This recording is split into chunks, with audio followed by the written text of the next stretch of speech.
Hello everyone, welcome to my YouTube channel. আজকে এই ভিডিওতে তোমরা পাবে ক্লাস 6 এর সোশ্যাল সায়েন্স 2 নম্বর পাঠ সময়মণ্ডল ও মানচিত্র। সমস্ত পাঠে প্রশ্ন তো খুব সহজ করে দেওয়া হয়েছে, তাই তোমরা ভিডিওটি শেষ পর্যন্ত দেখো এবং ভিডিওটি ভালো লাগলে অবশ্যই চ্যানেলটি সাবস্ক্রাইব করে রাখবে।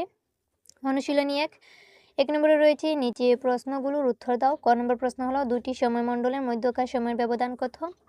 উত্তর হবে দুটি সময়মণ্ডলের মধ্যকার সময়ের ব্যবধান 1 ঘন্টা।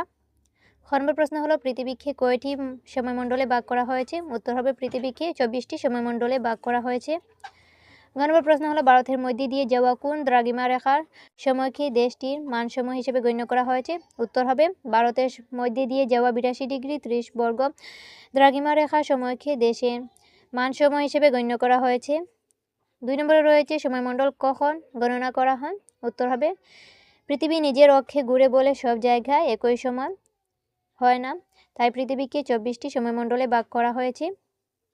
সময়মণ্ডল গণনা শুরু হয় ইংল্যান্ডের গ্রিনিচ মানমন্দিরের 0 ডিগ্রি দ্রাঘিমা রেখা থেকে। এখানকার সময়কে ভিত্তি করে অন্য সব জায়গার সময় ঠিক করা হয়। অনুশীলনী 2 1 নম্বরে রয়েছে নিচে প্রশ্নগুলোর উত্তর দাও। ক নম্বর প্রশ্ন হলো মানচিত্রের উপাদান কত প্রকার ও কী কী? উত্তর হবে একটি মানচিত্র প্রস্তুত এবং অধ্যয়নের ক্ষেত্রে 4টি প্রধান উপাদানের প্রয়োজন হয়। সেই উপাদানগুলো হলো দিক, দূরত্ব, অবস্থান এবং সাংকেতিক চিহ্ন। খ নম্বর প্রশ্ন হলো প্রধান 4টি দিক কী কী? উত্তর হবে প্রধান 4টি দিক হলো উত্তর, দক্ষিণ, পূর্ব এবং পশ্চিম। গ নম্বর প্রশ্ন হলো মানচিত্রের মাপক বলতে কী বুঝো? উত্তর হবে ভূপৃষ্ঠের ওপরের প্রকৃত দূরত্বকে মানচিত্রে যে অনুপাতে হ্রাস করে দেখানো হয় তাকে স্কেল বা মাপক বলা হয়। 2 নম্বরে রয়েছে গোলক থেকে মানচিত্র কিছু ক্ষেত্রে কেন বেশি সুবিধাজনক? উত্তর হবে গোলকের তুলনায় মানচিত্র কিছু ক্ষেত্রে বেশি সুবিধাজনক, কারণ মানচিত্র কাগজে তৈরি হয় বলে সহজে বহন করা যায়। নির্দিষ্ট দেশ বা এলাকার বিস্তারিত তথ্য স্পষ্টভাবে দেখা যায়। 3 নম্বরে রয়েছে মানচিত্র এবং নকশার মধ্যে পার্থক্য কী? উত্তর হবে মানচিত্র হলো পৃথিবী বা তার কোনো বৃহৎ অংশের চিত্র, যেখানে দেশ, নদী, পাহাড় ইত্যাদি বড় এলাকা দেখানো হয়।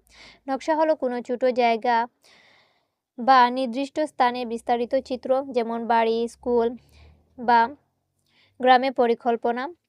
অর্থাৎ মানচিত্রে বড় এলাকা দেখানো হয় আর নকশায় ছোট জায়গায় বিস্তারিত বিবরণ দেওয়া হয়।